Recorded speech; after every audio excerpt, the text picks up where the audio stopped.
The bell over the diner door jingled with the same tired sound it had made for 30 years. Nora liked that about Benny's Diner. It was one of the few things in her life that hadn't changed. The sign still flickered in the front window. The coffee still tasted burnt if you let it sit too long. The tabletops still carried faint rings from cups that had come and gone before anyone thought to use coasters. She slid into her usual corner booth, the one by the window. Her knees ached today. They ached most days, but the damp weather made it worse. She shrugged off her charcoal coat, folded it beside her, and sat with a soft exhale. "Afternoon, Miss Nora," Nina called from behind the counter. Nina was all sharp cheekbones and tired eyes, apron knotted tight around her waist. She moved fast, like if she stopped moving something important would fall apart. "Afternoon, baby," Nora replied. "Usual. Soup and tea," Nora said. "If the soup's not yesterday's in disguise." Nina snorted. "You wound me. It's fresh today. Vegetable." "That'll do," Nora said. "And don't fuss with bread. I'm watching my figure." "You and me both," Nina muttered, though she was thin as a broom handle. Nora wrapped her hands around the warm ceramic mug when it arrived. She watched the steam curl up, watched the reflections of cars slide across the window outside. The lunch rush had thinned. A few regulars lingered, stretching out their coffee refills as long as they could. It was quiet enough that Nora could hear the soft jukebox music, some old ballad from when she was a girl. The singer's voice floated in the air, worn and familiar. The bell over the door jingled again.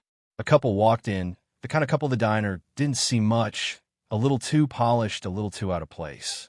The man's coat was neatly cut. The woman's boots didn't know what it meant to have salt stains. Nina grabbed menus and headed over. "Hey there, booth or counter?" "Booth, please," the man said. He sounded tired in a way that didn't come from physical labor. Nora watched them without staring. Years of being a quiet observer had taught her how to look without being obvious. She took in the way the woman's shoulders were tense, the way the man's hand hovered near his phone even after he slid it into his pocket. They sat 2 booths away from her, near the window. Close enough for Nora to hear snatches of their conversation when the diner went quiet. "What can I get y'all?" Nina asked, pulling out her pad. The woman, pale hair, careful makeup, skimmed the menu. "Is your salad fresh?" "Yes, ma'am," Nina said calmly. "We chop it every morning." "Okay, I'll have the salad, dressing on the side, and grilled chicken if that's possible." "Sure can do," Nina said, writing. "In for you." "Cheeseburger," the man said. "Fries. No onions." "Got it." Nina smiled. "Water?" "Soda." "Just water," they both said. They shared a quick, automatic smile at the unplanned unison. It faded almost immediately. When Nina walked away, the woman let out a slow breath. "I still can't believe her dad said that," she murmured. "Who asks that in the middle of a wedding reception?" The man gave a tight laugh. "You'd think he'd save the 'when are you giving us grandkids' question for a phone call, at least." "He doesn't do subtle. He doesn't do boundaries either," the man said. "Sorry. I know it makes you uncomfortable." "It's not just that it makes me uncomfortable," she said. "It hurts. We've told them we're trying. They know about the tests. They know about the appointments. And still," she trailed off, biting her lip hard enough to turn it white. Nora looked away, giving them what privacy she could in a small diner. Her spoon rested in her untouched soup. The ache in her own chest had nothing to do with her age. "Maybe we should have said something more direct," the man continued. "Like, hey, could you not bring up our infertility in front of 100 people and a live band?" The woman huffed a humorless laugh. "That would have gone well." The jukebox changed tracks. "You know he doesn't mean to be cruel," the man added quietly. "He's just him." "I know," she sighed. "I just wish people understood that some questions land like punches." Silence settled briefly between them, heavy but not hostile. They held hands across the table, without seeming to notice they were doing it. Nora's fingers curled around her mug. She remembered a different booth, a different town, a different year. She remembered her mother's face across a hospital room, lit by harsh fluorescent lights and worry. She remembered neighbors pressing envelopes of cash into her mother's hands, saying, "It's not much, but it's something." People who didn't owe them anything. People who barely had enough themselves. She remembered a white couple from down the hall who took turns sitting with her little brother so her mama could rest. The man who drove them to appointments when the bus schedule wouldn't cooperate. The woman who brought Tupperware containers of lasagna and casseroles, always saying, "We made too much," even when they clearly had not. That couple's names had been on the back of a faded photograph that lived in Nora's dresser drawer for decades. She'd taken it out that morning without quite knowing why. It was in her coat pocket now, worn edges soft from years of being touched. She took a breath. "Not today, Lord," she whispered. "Don't let me walk away from this one." "Miss Nora." Nina's voice pulled her back. "Everything okay?" Nina stood beside her booth, concern wrinkling her brow. "Your soup's getting cold." "I know, baby," Nora said. "Can you do something for me?" "Sure. Bring me my check." She paused. "And bring me theirs too." Nina blinked. "Theirs?" "The couple with the burger and the salad." "Yes." "They ordered full meals," Nina said gently. "You sure you want to do that?" "You don't have to." Nora gave her a look that had made adults reconsider their decisions since she was 30. "You calling me broke?" Nina laughed despite herself. "Never. I'm just checking in. I'll grab both." She walked to the register, printed 2 slips, then returned and placed them on the table. Nora put on her glasses and peered at the totals. Her own bill was modest. Theirs was not outrageous, but more than she would usually spend on strangers. She took the envelope from her purse. The bills inside were crisp from the bank, the way she liked them. She'd taken out cash that morning with no particular plan beyond a tug in her chest that said, "You may need this." She counted out enough to cover both checks and a generous tip. Then she pulled out a folded note, written the night before in careful cursive. "This is for them," she said, sliding the note to Nina. "You give it to them after you tell them the bill's paid. Don't say my name." "You don't want them to know it was you?" Nina asked. "Not yet," Nora said. "Maybe not ever. Sometimes a mystery sits better in the heart than a full explanation." Nina held the note gently. On the front it said, "For when you're wondering why." "You're sure?" Nina asked again, because some moments made you ask twice. "I'm sure." Nora's eyes drifted to the couple. They were hunched over their food now, the woman picking at her salad, the man eating his burger without tasting it. "I used to be the one crying in public, while strangers pretended not to see. I promised myself a long time ago that if I ever had enough, I'd see folks on purpose." Nina swallowed. "Okay, I'll tell them." As Nora gathered her coat and purse, she glanced one last time at the couple. The woman's shoulders shook with a quiet weep she tried to hide behind her hand. The man reached across the table, thumb brushing a tear away. Nora walked past them toward the door. The bell jingled as she stepped out into the gray afternoon. Behind her, Nina took a steadying breath and walked over to the couple's booth, holding the note like something precious. "Y'all ready for the check?" she asked, voice light. The man nodded and reached for his wallet. "Yeah, thanks. We'll take it." "Well," Nina said, "thing is, your check's already taken care of." They stared at her. "What?" the woman asked. "Someone paid your bill," Nina said. "Said to tell you she wanted you to have one less thing to worry about today." "Who?" the man demanded. "Wait, is this a joke?" "No joke," Nina said. She placed a folded note on the table. "She left this for you." The woman's hand, her name was Claire, though Nina didn't know that yet, hovered over the note for a moment before she picked it up. Her fingers left faint damp marks on the paper. "For when you're wondering why," she read. Her throat worked.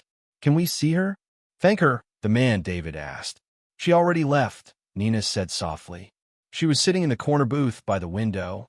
Comes in most afternoons. Doesn't say much." Nina could have said more. She could have said, "She watched you the whole time like she recognized something in you."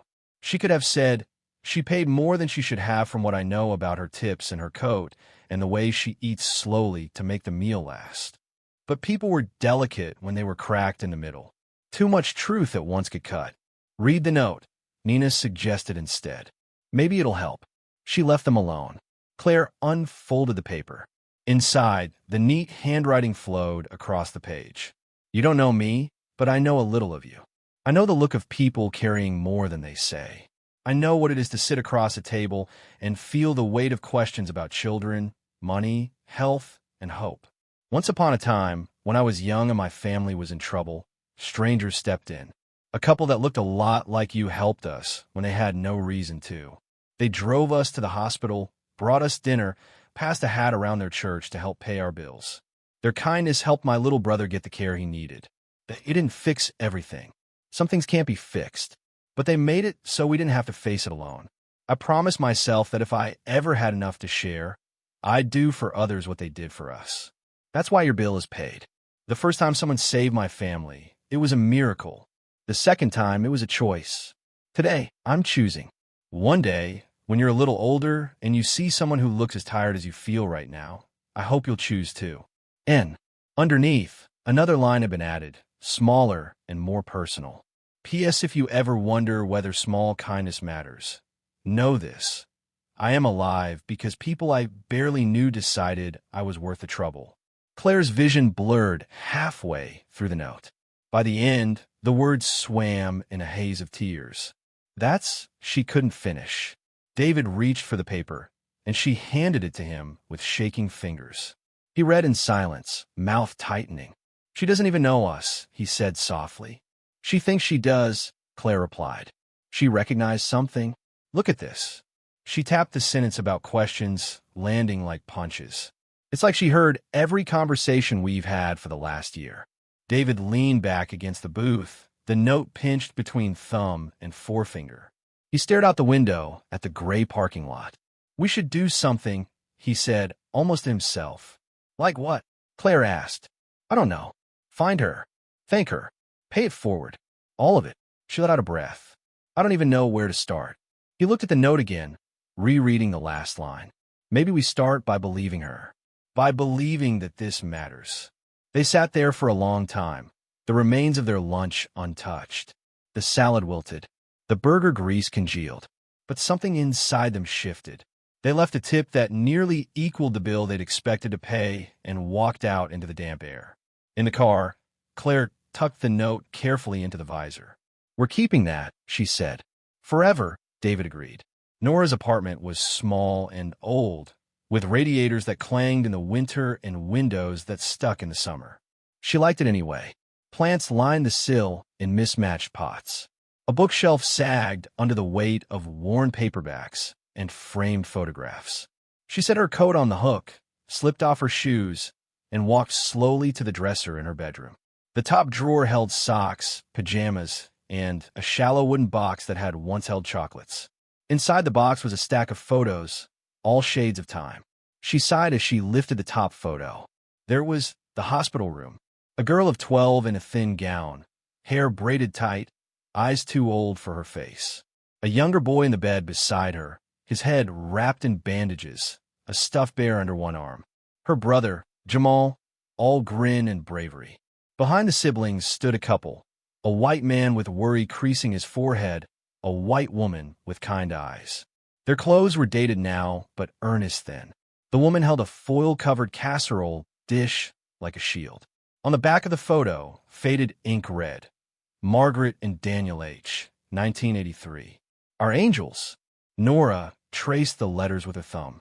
It didn't fix everything, she murmured. But Lord, did they make it bearable. Jamal had survived the surgeries. He'd lived long enough to crack jokes about his scar and argue with her mother about curfews. He died at 20 in a car accident that no fundraiser or casserole or hospital bill could prevent. The unfairness of it had once threatened to swallow Nora whole. But in the years between those two traumas, there had been warmth. There had been nights when Margaret and Daniel took turns sitting with Jamal so Nora's mother could get a full 8 hours of sleep for the first time in a month. There had been afternoons when they helped with homework, evenings when they pooled coins to order pizza, mornings when they sat together on the stoop sharing coffee in silence. Kindness hadn't saved Jamal forever, but it had given him more time. It had given Nora's mother the strength to keep going. It had taught Nora that you never lost by showing up for people. She slid the photo back into the box and closed the lid. That's one debt paid, she said softly to the empty room. On to the rest. 2 days later, the note showed up online. Someone posted a photo of it with the caption, An older woman paid for my cousin's lunch and left this note. I can't stop thinking about it. The handwriting, the words, the simple signature, it all repeated across screens. People copied the text and shared it with their own comments. Crying in a grocery store parking lot over a stranger's kindness, one person wrote. My mom did this once when we were kids, another said. We were broke, but she always found $5 for somebody else. Seeing this reminded me, she's my hero. Nina saw the post when a friend tagged her. She recognized the handwritten loop of the N at the bottom of the note immediately. She commented, I think I know who wrote this. She eats at my work. She's even kinder in person. Claire saw it too. The internet works like that. Loops and tangles and overlapping circles. She had scanned the note, so she wouldn't have to keep opening and refolding the original. The scanned version was the one her cousin posted. The original was still tucked in the visor, edges softening from being slid out and read again and again. The story spread. People told their own. A woman wrote about a bus driver who waited when she was running across the street, arms full of grocery bags. A man described the stranger who had stood beside him in a hospital waiting room and handed him a cup of coffee when his father was in surgery. Someone posted, when I was 10, an older neighbor paid for my school supplies when my mom's card got declined. I still think about her every September. No one knew Nora's name. To the internet, she became the black old woman who paid the bill.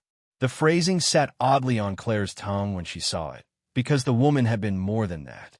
Her skin color and age were part of the story. Yes, layers that mattered in a world where people like her were too often ignored, but they weren't the whole of her.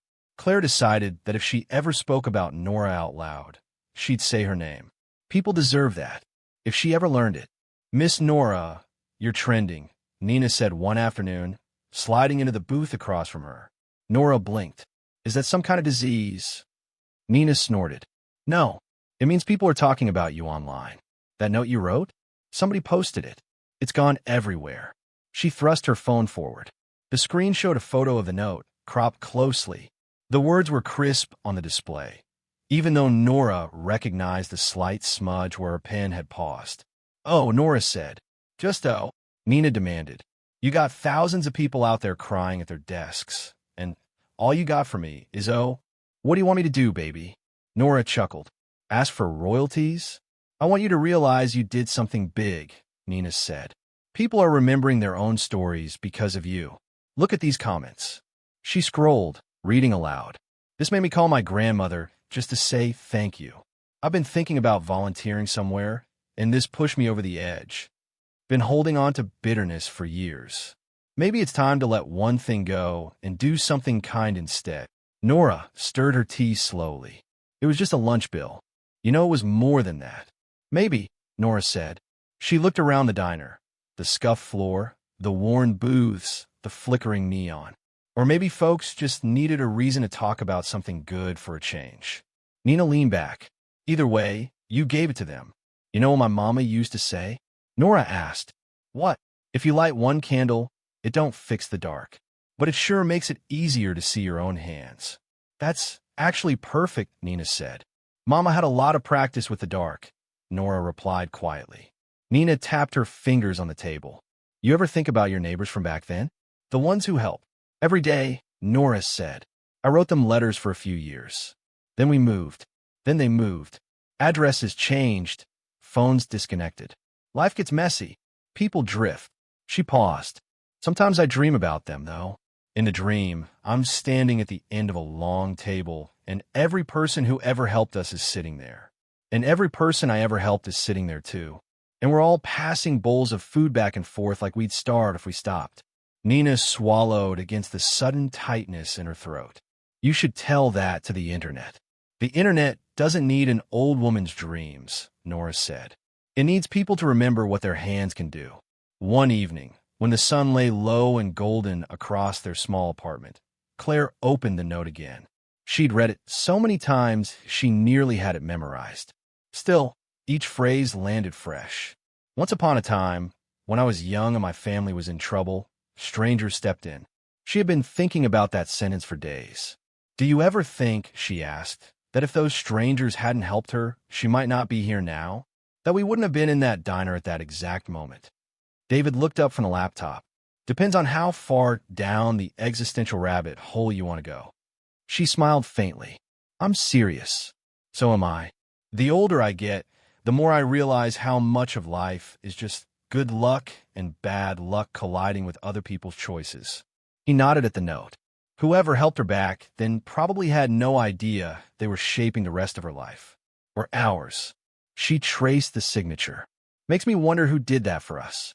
Who we've already forgotten to thank. He closed the laptop. Maybe we thank them by doing for someone else what they did for us. Even if we don't know exactly what that is yet. She nodded slowly.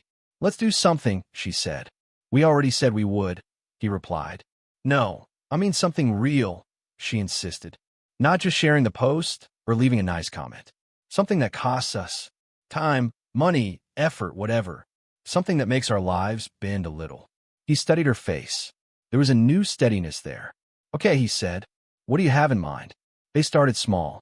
They set up a monthly donation to a local clinic that provided affordable reproductive care. They signed up to bring meals to new parents and folks just out of surgery through a neighborhood group. They put a $20 bill in an envelope once a week and wrote for groceries on the front, then slid it anonymously into the mail slot of a neighbor they knew was struggling. None of it fixed their own medical uncertainties. None of it made the invasive tests less uncomfortable or the waiting room less sterile. But every time they did something small for someone else, the pressure inside their own life felt less like it was going to crush them. Kindness didn't erase their pain. It made room around it. Months passed. Nora kept going to the diner. Sometimes she paid for a stranger's coffee. Sometimes she slipped an extra $5 under Nina's tip jar when she thought no one was looking. Sometimes she did nothing but sit and let people know by her presence that someone saw them. The internet moved on, as it always did. The note floated around in screenshots here and there, a reminder that surfaced whenever someone wanted to believe in something gentle. One chilly afternoon in early winter, the bell over the diner door jingled, and in walked Claire and David. This time, their coats were less crisp, their faces less tight. They carried something different with them, a sense of purpose, maybe, or simply awareness. Nina recognized them immediately. Well, look what the kindness dragged in, she said, grinning. Y'all got lost again. We came on purpose, Claire said. Best wrong turn we ever took. Is she here? David asked. The woman who you know. Nina glanced toward the corner booth. Nora was there, sipping her tea, watching the door out of habit more than expectation. She's here, Nina said. You ready? No, Claire said truthfully. But we're going anyway. They walked toward the booth together. Up close, Nora seemed both exactly as Claire remembered and entirely new. The lines on her face held years Claire would never know. Her eyes were clear, curious. Excuse me, David said. Are you the one who paid our bill a while back? Left a note. Nora looked at them. Her gaze flicked to Nina behind them, to the way Nina's hands were clasped together, dish towel forgotten. Depends, Nora said. Did the note say anything good? It said everything good, Claire replied, voice shaky. She pulled the carefully folded paper from her coat pocket. We've read it so many times, it's practically part of us now. Nora smiled, the kind that started in her eyes before reaching her mouth. Then yes, that was me. I'm Claire, she said. This is my husband, David. Nora, she said. It's real nice to meet you with names this time. They all sat. For a moment, no one spoke. The jukebox hummed softly in the background. We want to say thank you, David started. For the meal. For the note. For seeing us when we felt invisible. You're welcome, Nora said simply. You don't owe me anything. That's the thing, Claire said. We know we don't. That's what makes it so much. And we wanted you to know that we took it seriously. We've been trying to do what you asked. To choose kindness on purpose. She told Nora about the clinic donations, the meal train, the envelopes. She told her about the nights when things felt too heavy and how sometimes the only thing that helped was asking, what can we do for someone else? Nora listened, hands folded around her mug. That makes me glad, she said. Not because I need to be right, but because I know how easy it is to go numb instead. David hesitated, then asked, Can we know more about you? About the people who helped you when you were younger? Nora considered. They were good people, she said. lived down the hall in a building where the walls were thin and the troubles thicker. They had 2 kids. We'd hear them arguing about money sometimes, same as we did. But when Jamal got sick, they showed up anyway. She told them about late-night drives to the hospital, handwritten flyers for fundraisers, recipes shared across cultural lines. She described Margaret's laugh, Daniel's quiet steadiness, the way their presence made the cramped apartment feel larger. They weren't perfect, Nora said. They said clumsy things sometimes, got tired, lost their temper, but they kept coming back. That's what I remember. They kept coming back. Do you know what happened to them? Claire asked. Not for sure, Nora said. We lost touch. I like to think they found pockets of joy, that their kids grew up knowing kindness like a native language. If it helps, David said, I had a great elementary school teacher named Mr. Hayes who used to give away his lunch to kids who didn't have one. Maybe that's some of it echoing. Nora's eyes shone. Maybe it is. They talked until the light shifted and the after-work crowd began to trickle in. They talked about tiny apartments and medical bills and how anger could take you apart if you let it. They talked about the strange way grief and gratitude could live side by side without canceling each other out. At some point, Nina brought over pie by order of management. Everyone knew management meant Benny, but Nina liked pretending she had that authority. Before they left, Claire reached across the table. Nora, she said, if there's ever anything we can do for you, please tell us. We know we're strangers, but you're not a stranger to us anymore. Nora smiled. You can keep doing what you're doing. Love each other. Love the folks around you. If you see somebody sitting alone in a booth looking like you did that day, buy them dessert. She paused. And call your parents when you can, even if they say clumsy things. Claire laughed, a little surprised. You heard that, huh? Hard not to, Nora said. Sound travels in small spaces. Hurt travels farther. They exchanged phone numbers at Nina's insistence. For emergencies or recipe swaps, she said. Or if I need witnesses that Miss Nora started a pie fight.